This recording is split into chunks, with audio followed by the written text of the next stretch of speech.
Today we are going to discuss about mixing assembly and high-level languages. Certain embedded firmware development situation may demand the mixing of high-level language with assembly language and assembly language with high-level language. The high-level language and assembly languages are usually mixed in three ways. First is mixing assembly language with high level language, mixing high level language with assembly language, and in assembly programming, inline assembly programming. These are the three ways we can mix up high level language and assembly language. Then first one is mixing assembly language with high level language. Example, assembly language with C. C is a high level language. What are the situation which makes for mixing assembly routine are mixed with C? First one is where the entire program is written in C and the cross compiler in use do not have a built-in support for implementing certain features like interrupt service routine function, that is ISR. Or second, if the cross compiler does not support, the programmer want to take advantages of the speed and optimized code offered by machine code generated by handwritten assembly rather than cross compiler generated machine code. And third is when accessing certain low level hardware, the timing specification may be very critical and a cross compiler generated binary may not be able to offer the required time specification accurately. So in these situations, we need to handle this such situation.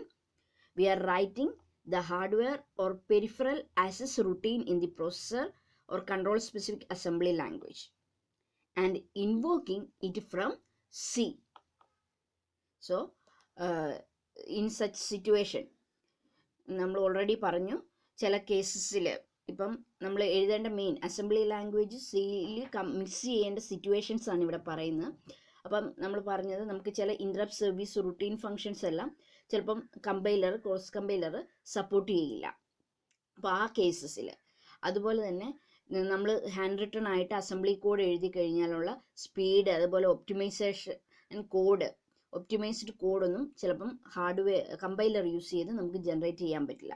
അപ്പം time critical ആയിട്ടുള്ള ചില സിറ്റുവേഷൻസിൽ നമുക്ക് അതുപോലെയുള്ള low level hardware access ചെയ്യാനെല്ലാം നമുക്ക് വേണ്ടുന്ന binary code generate ചെയ്യാൻ നമുക്ക് എന്ത് യൂസ് ചെയ്യാം?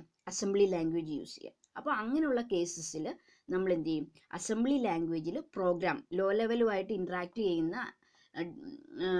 കോഡ് വരുമ്പോൾ അവിടെ എന്ത് ചെയ്യും?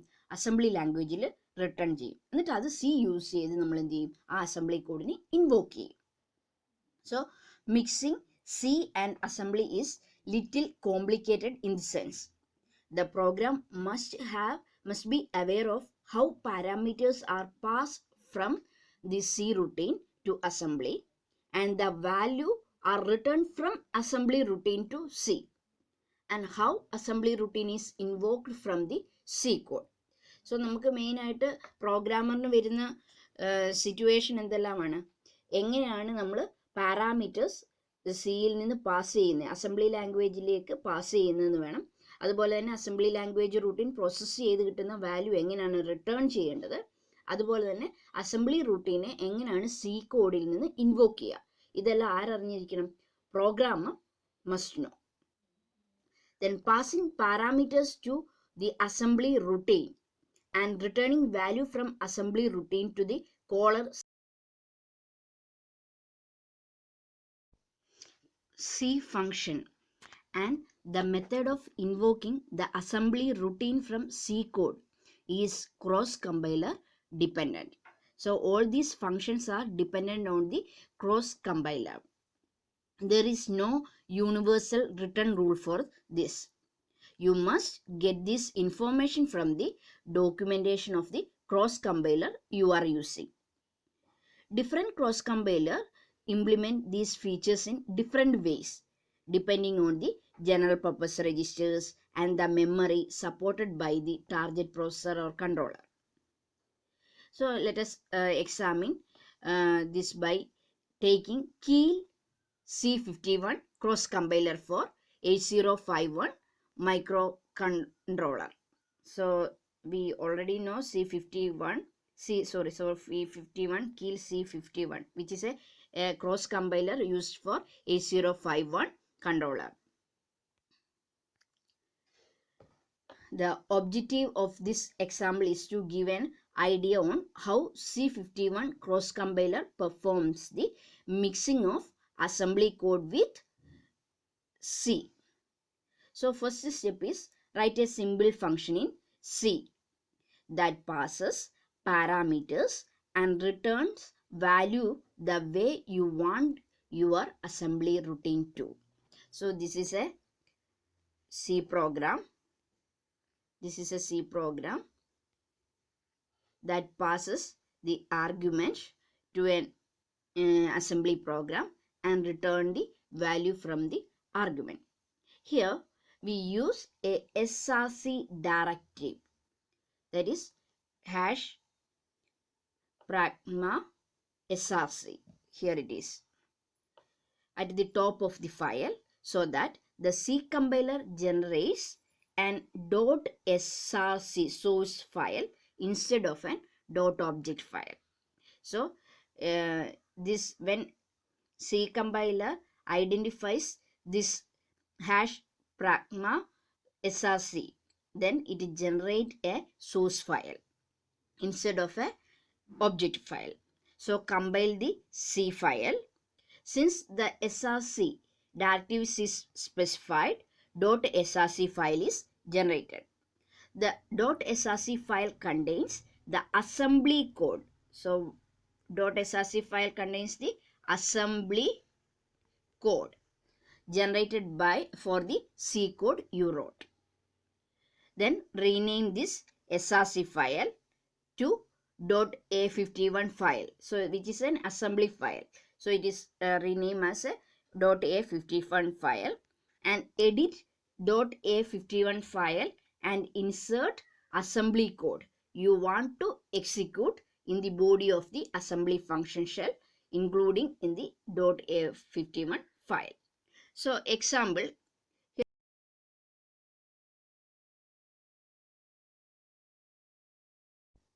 so here this is the C function. Here this is the unsigned char, which is the return type.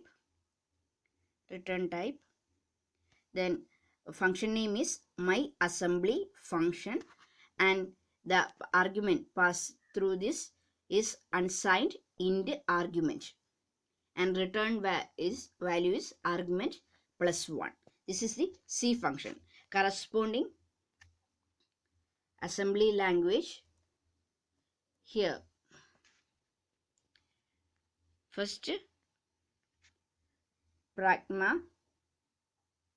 This is the C function on cross compilation generate the following assembly source file. This is the assembly source file. Here name is test code. Then question mark PR question mark. Function name is my underscore assembly function name. Then test code. Then specify the segment code. So it's my assembly function is a public. Then this return type is unsigned char my assembly function. Corresponding this is the C function. Corresponding by assembly code is here.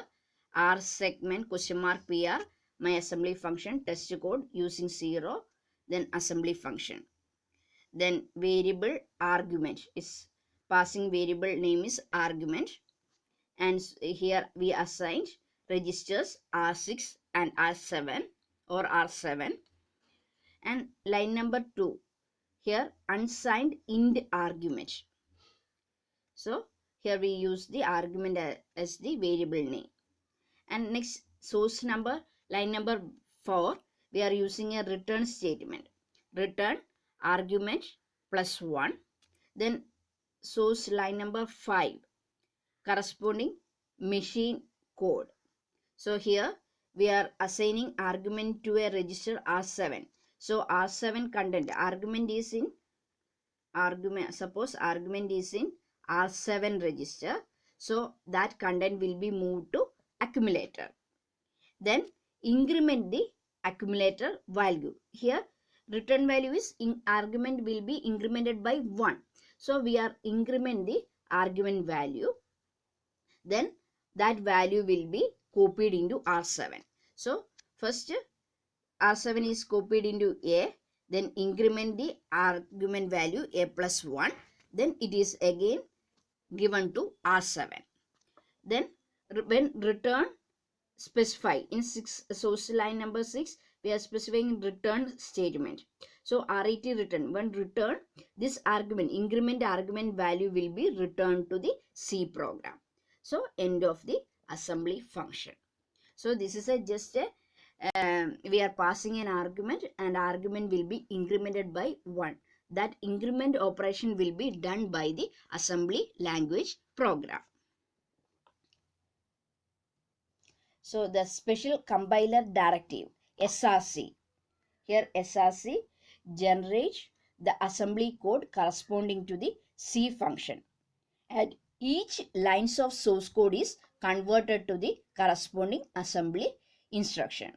You can easily identify the assembly code generated for each line of the source code, since it is implicitly mentioned in the generated.src file. By inspecting this code segment, you can find out which registers are used for holding the variable of C function, and you can modify the source code by adding the assembly routines you want. So if you want to change any modification here in this program code or in program, we just change the code segment here, so they will perform the different operation and it will be returned. So this is all about mixing of assembly with C.